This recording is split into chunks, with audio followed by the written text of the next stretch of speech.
Hi, Mystery Recapped here. Today, I am going to explain a Thai television film called Ugly Duckling, Perfect Match. Spoilers ahead. Watch out, and take care. Junita has an ideal life according to most people. She was born into a rich family, has a handsome boyfriend, several loving friends, and most of all, a pretty face. Her biggest supporter is her housekeeper, Aoi, who loves her like her own daughter. One day, Junita's boyfriend Max picks her up for a date. He frequently compliments her looks and is only dating her for her status. The couple is quite popular on Instagram and has collected several fans throughout the years. They meet some friends in a cafe, and as always, Junita is the center of attention. The next morning, she wakes up to several hate comments on her most recent Instagram picture. People claim she has a wide face and compare it to a car wheel and a pancake. Junita, who has been called pretty her entire life, is heartbroken by the comments. She receives a call from Max, who also affirms that she has gained weight on her face. Junita starts to work out starting the next day. Being a good mentor, Aoi supports her, but also insists that she is pretty just the way she is. Junita's mother, on the other hand, does not feel the same way. The mother and daughter have to attend a reality show in a few weeks, hence, she wants Junita to be in shape.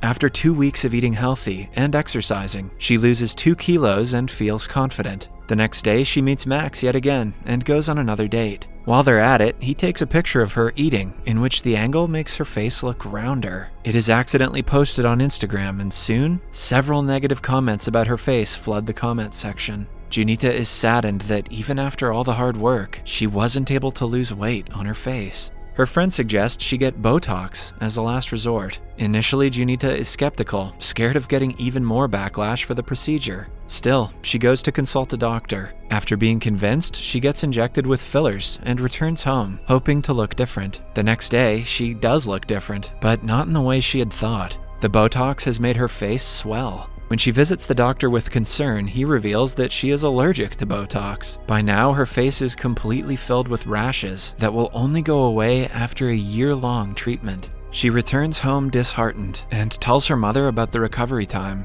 The mother is distressed that she cannot attend the event with her, but asks her to cheer up. Junita then calls her friends, hoping to meet them and get her mind off of things. But to her surprise, they refuse to be her friend anymore. The next day, Max comes to meet her and is startled by her face. He also makes an excuse about going abroad for studies and suggests they take a break from each other.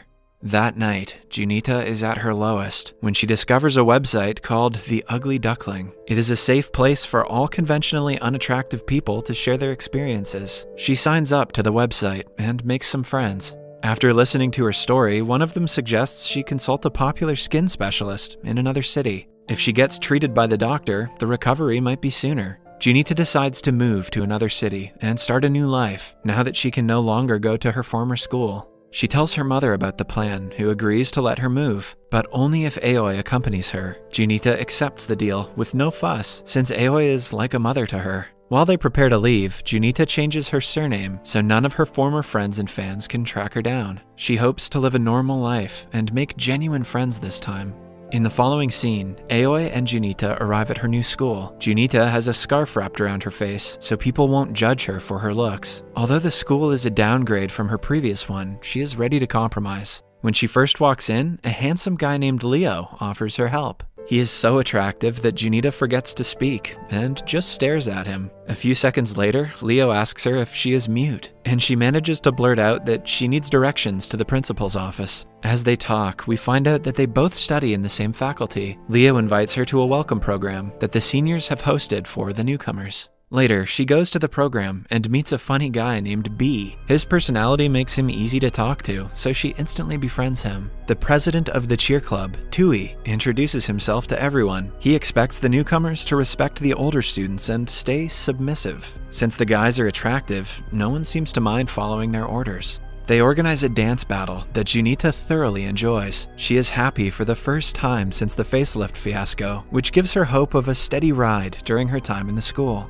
Junita and Aoi then visit the hostel where they are supposed to stay. 3 girls, who are already waiting for a 4th roommate, invite Junita to stay with them and provide Aoi with another room. The girls excitedly enter their dorm room to see that it is congested and dirty. Still, they settle in, happy to finally have found a friend group in the new place. The girls introduce themselves as Ning, Nui, and Joy. Ning is friendlier than the other two, as she urges Junita to feel at home with them. As they talk, Junita's scarf slides down, and her face scares Nui and Joy. Ning, however, tells her that it's okay, and asks her about her rashes. After Junita tells them her story, she feels bad for her, and lets her stay with them, much to the other girls' annoyance. When Junita is not in the room, they complain about living together with someone who looks like a ghost. Ning shuts them down, asserting that Junita will return to her normal self in a year. Junita overhears their conversation from the bathroom and is heartbroken. She cries alone for a few minutes before joining them again.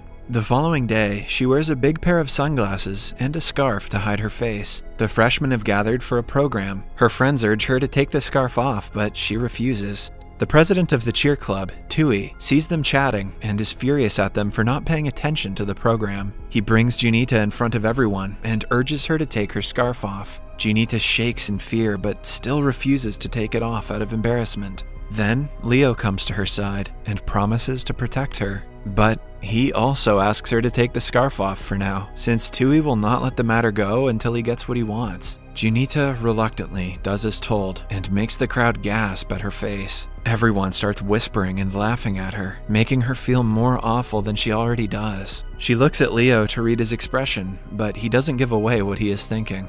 Tui laughs hysterically and encourages the others to make fun of her, calling her a ghost. The humiliation is too much for Junita to take, and she starts to cry. The crowd only stops chanting when Leo speaks on her behalf. He asks them to come forward and show everyone how they look before bashing Junita for something she cannot control. He also makes the crowd apologize to her, including Tui. Junita is touched by the gesture and stops wearing the scarf because of him. She feels confident in her skin for the first time in a long time. The event continues, where the students take part in several games. Then, it is announced that the freshman's attitude is the most important factor that makes them a true student of their school. Hence, to test their character, the seniors have planted a spy among them. The spy turns out to be none other than Ning. She affirms that all the freshers have unique and great personalities. Following that, the newcomers are paired with a respective senior, who will work as their guide for the first semester. Junita is paired up with Leo, much to her delight. After the program, she spots Ning and Leo together. It is soon revealed that the two are a couple. Junita feels a pang of jealousy, but hides it efficiently.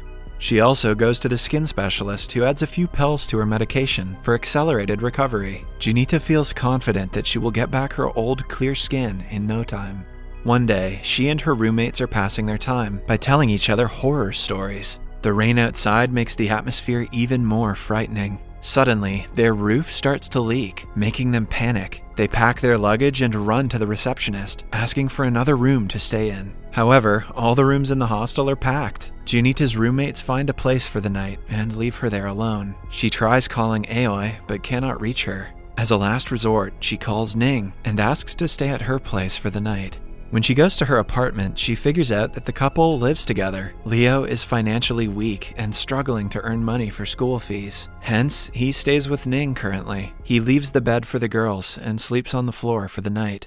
The following morning, Junita wakes up to see Leo shivering. She puts a blanket over him when he unconsciously snuggles closer to her. Junita somehow gets free from his embrace, but doesn't notice him smiling. It is evident that he held her close on purpose. The next day at school, B, Junita, Leo, and Ning decide to go out to eat. Leo gets on his scooter, which refuses to start. Ning repeatedly asks him to get a new one, inconsiderate of the fact that he cannot afford it. Moreover, he accidentally breaks his slippers while trying to start the scooter. As he fixes it, Ning feels humiliated. She throws the sandals away and storms off. Leo still insists that they go through with the plan and go out to eat. In the following scene, the three are at a restaurant. On being asked what she thinks about the argument, Junita claims that Ning must have been worried for him, since the old scooter might have caused an accident. Leo understands and calls Ning to apologize like a good boyfriend. Following that, Junita moves into the apartment next to Ning and Leo, deciding to stay there until the dorm's ceiling is fixed. Aoi also moves in with her to help her with household work. She is especially impressed with Leo's handsomeness and urges Junita to be his girlfriend. The two then go out to a restaurant for lunch. To Junita's surprise, Ning enters the restaurant with a man who is not Leo. Junita hides her face with a menu and eavesdrops on their conversation. It is revealed that the guy's name is Tot, and he is Ning's second boyfriend. He is a rich man, loved by Ning's parents, who are also wealthy. Hence, they want Tot to be Ning's boyfriend, not Leo. Junita tries her best to stay hidden, but Ning happens to see her. She quickly leaves before the situation gets more awkward.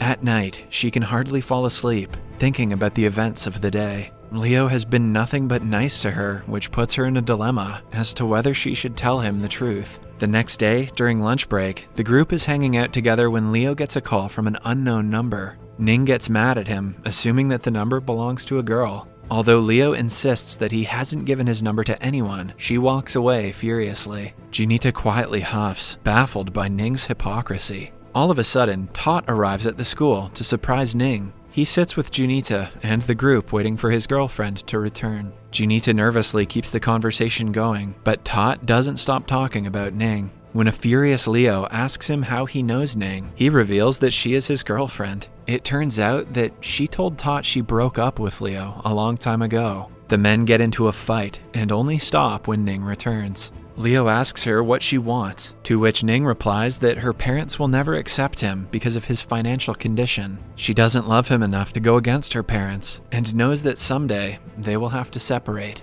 At last, the two break up before Leo walks away. He doesn't come to school for the next week and doesn't pick up anyone's calls. Junita is constantly worried about him. Her friends start to suspect that she likes him, but she is quick to shut the rumpus down. Then, in the last scene, Leo approaches Junita out of nowhere and surprises her. Junita had missed him so much that she hugs him instantly. The embrace sparks a warm feeling in Leo as well. Junita finally has someone who likes her for who she is, and not because of her money, beauty, or status. They talk for a long time, indicating the start of a new relationship. Subscribe for more videos like this, turn on notifications, and leave a like to help the channel out. Thank you for watching.